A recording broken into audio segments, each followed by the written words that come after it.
Assalamualaikum warahmatullahi wabarakatuh. Selamat pagi anak-anakku semua. Bagaimana kabar kalian hari ini? Semoga kalian dan keluarga dalam keadaan sehat walafiat. Baiklah anak-anak, hari ini kita akan belajar tentang tema 3, tugasku sehari-hari, subtema 2, pembelajaran 4, penguatan bahasa Indonesia, PPKN, dan matematika. Bagaimana? Apakah kalian sudah siap? Mari kita mulai dari sekarang.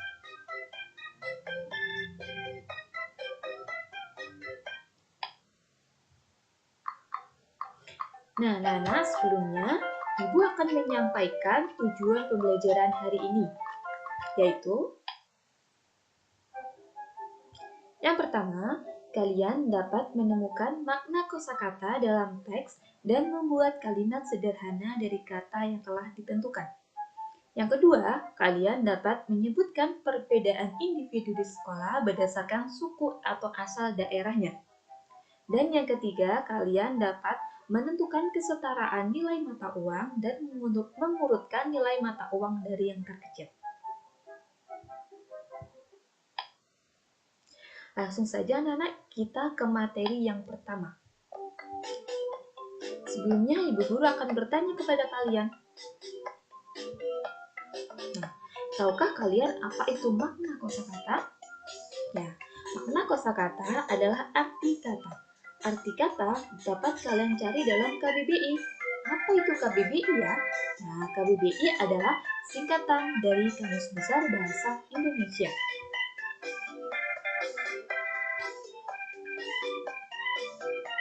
Mari anak-anak kita membaca teks bacaan berikut ini. Berikut adalah sebuah bacaan yang berjudul Siti Rajin Menabung. Setiap hari Siti mendapatkan uang saku dari ibunya. Siti menggunakan uang sakunya untuk membeli makanan di kantin. Siti tak lupa menyisihkan sebagian uang sakunya untuk ditabung. Ia menabung setiap hari karena ingin membeli tas baru. Ia ingin membeli tas di koperasi sekolah.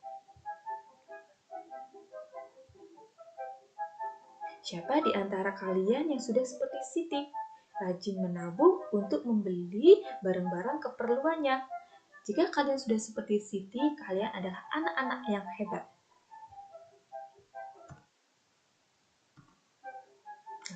Kalian tadi sudah membaca sebuah teks yang berjudul Siti Rajin Menabung. Sekarang, dapatkah kamu menemukan kosakata yang bercetak miring dalam teks tersebut? Mari kita cari bersama-sama dan menentukan makna dan artinya. Yang pertama, kata apa yang sudah kalian temukan? Ya, pertama adalah kata uang. Uang adalah alat tukar-menukar atau alat pembayaran yang sah. Yang kedua adalah kata kantin. Kantin adalah ruang tempat menjual makanan dan minuman di sekolah. Kata yang ketiga adalah menabung. Menabung artinya adalah menyimpan uang. Kata keempat adalah membeli, yaitu memperoleh sesuatu melalui pembayaran dengan uang. Nah, kalian sudah menemukan 4 kata dalam teks yang berjudul Siti Rajin Menabung yang berkaitan dengan kegiatan ekonomi. Nah, kita lanjut ke materi selanjutnya. Di Indonesia ada berbagai macam suku bangsa, anak. Setiap suku bangsa memiliki ciri khas tertentu, misalnya pakaian adat, bahasa, makanan khas, dan kebudayaan. Teman-temanmu di kelas tentu berasal dari berbagai suku bangsa, bukan? Ada yang berasal dari suku Jawa, Sunda, Betawi, dan masih banyak lagi. Walaupun berbeda suku bangsa, kita harus tetap hidup rukun dan saling menghargai. Jadi, anak-anak kita menyimak video berikut ini.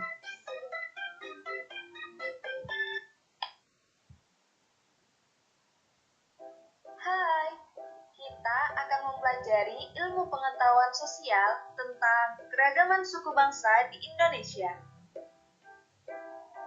Berjumpa lagi dengan saya, Iftitahul Ilmiyatin Nafi'ah, mahasiswa UM tahun 2016 Opri M6. Tahukah kamu, bangsa Indonesia merupakan bangsa yang majemuk karena terdiri atas berbagai suku bangsa, adat istiadat, bahasa daerah, serta agama yang berbeda-beda. Suku bangsa itu apa sih, Kak? Suku bangsa adalah suatu golongan manusia yang mengidentifikasi dirinya dengan sesamanya berdasarkan garis keturunan yang dianggap sama dengan merujuk kepada ciri khas seperti budaya, bahasa, agama, dan perilaku. Lalu, di negara kita ini ada berapa suku bangsa? Di Indonesia, banyak sekali suku bangsa. Ayo simak penjelasan kakak berikut ini. Persebaran suku bangsa di Indonesia dari Sabang sampai Merauke berjumlah lebih dari 1.300 suku bangsa. Selain beragam, jumlah maupun besaran populasinya, setiap jenis suku bangsa juga bervariasi. Kelompok suku bangsa di Indonesia tersebar di Provinsi Sumatera, Jawa, Bali, NTB, NTT, Papua, Maluku, Sulawesi, dan Kalimantan. Sedang kelompok suku bangsa terbesar di Indonesia ada di Pulau Jawa. Provinsi Sumatera. Provinsi Sumatera banyak didiami oleh suku Aceh, suku Batak, suku Minang, suku Melayu, dan suku Rejang. Selanjutnya adalah Pulau Jawa. Pulau Jawa merupakan pulau terpadat di Indonesia. Lebih dari 60% populasi penduduk Indonesia ada di Pulau Jawa. Suku-suku yang mendiami Pulau Jawa ada suku Jawa, suku Sunda, suku Betawi, dan suku Madura. Selanjutnya ada Pulau Bali. Suku yang mendiami Pulau Bali ada suku Bali, suku Sasak, suku Sumbawa, dan suku Bima. Lalu di Nusa Tenggara Barat ada suku Bayan, suku Dompu, suku Bima, suku Sasak, dan suku Sumbawa. Lalu di Nusa Tenggara Timur ada suku Ende, suku Tatun, suku Rote, dan suku Manggarai. Provinsi Papua. Papua adalah pulau yang terletak di bagian paling timur Indonesia. Dulunya Papua disebut sebagai Irian Barat atau Irian Jaya. Di sana terdapat banyak sekali suku yang beragam. Contohnya ada suku Buli, suku Asmat, suku Amume, dan suku Muyu. Provinsi Maluku. Maluku menurut catatan sejarah merupakan tanah surga dengan hasil alam berupa cengkeh, emas, dan mutiara. Adapun suku-suku yang mendiami Provinsi Maluku ini ada suku Wayoli, suku Manipa, suku Manggole, dan suku Eda. Provinsi Sulawesi. Sulawesi merupakan pulau terbesar keempat di Indonesia setelah Papua, Kalimantan, dan Sumatera. Adapun suku-suku yang mendiami Pulau Sulawesi ini ada suku Bugis, suku Makassar, suku Toraja, dan suku Mandar. Dan yang terakhir ada Pulau Kalimantan. Kalimantan terkenal dengan julukan Pulau Seribu Sungai karena banyak sungai yang mengalir di pulau ini. Adapun suku yang mendiami Pulau Kalimantan ini ada suku Dayak, suku Banjar, suku Kutai, dan suku Pasir.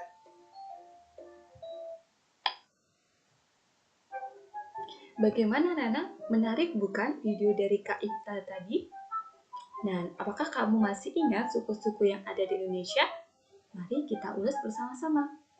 Yang pertama, Pulau Sumatera. Tadi ada suku Aceh, suku Batak, suku Minang, dan suku Melayu.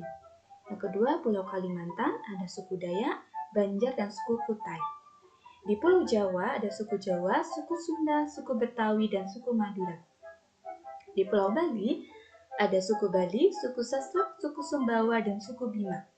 Di Pulau Papua ada suku Buli, suku Asmat, dan suku Amume. Di Pulau Sulawesi ada suku Bugis, suku Makassar, dan suku Toraja. Sangat banyak anak-anak suku yang ada di Indonesia. Setiap suku, kalian tidak boleh membeda-bedakan. Kalian harus saling menghargai.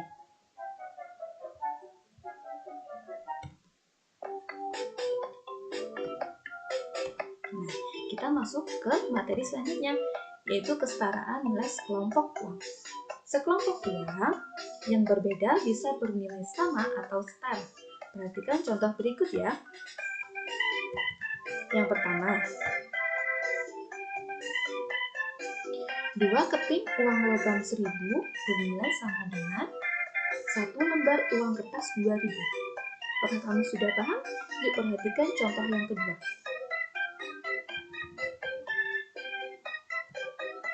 1 lembar uang kertas 1.000 bernilai sama dengan 2 keping uang logam 500-an. Yang ketiga, 5 keping uang logam 200-an bernilai sama dengan 1 lembar uang kertas 1.000-an.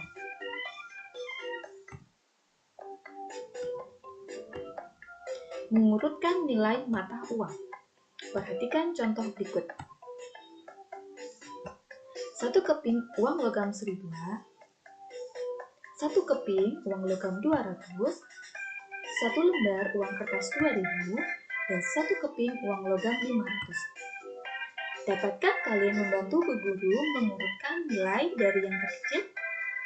Ya, betul sekali. Yang pertama pasti adalah uang 200, uang 500, uang 1.000, dan yang terakhir adalah uang 2.000. Bagaimana? Mudah sekali bukan anak-anak?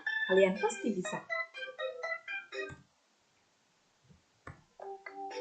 Nah, banyak sekali materi yang telah kalian pelajari pada hari ini. Untuk mengukur sejauh mana kemampuan kalian, cobalah mengerjakan soal dengan mengklik link di bawah ini. Kalian bisa meminta bantuan ayah ibu kalian di rumah.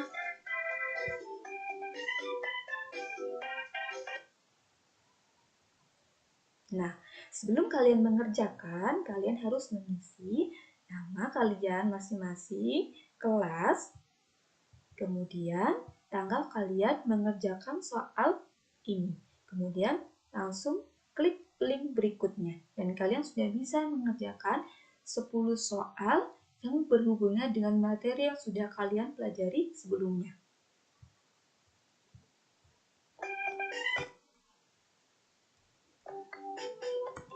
Nah, hari ini kalian sudah belajar tentang makna kosakata. Makna kosakata tadi adalah arti kata tersebut yang bisa kalian cari dalam Kamus Besar Bahasa Indonesia.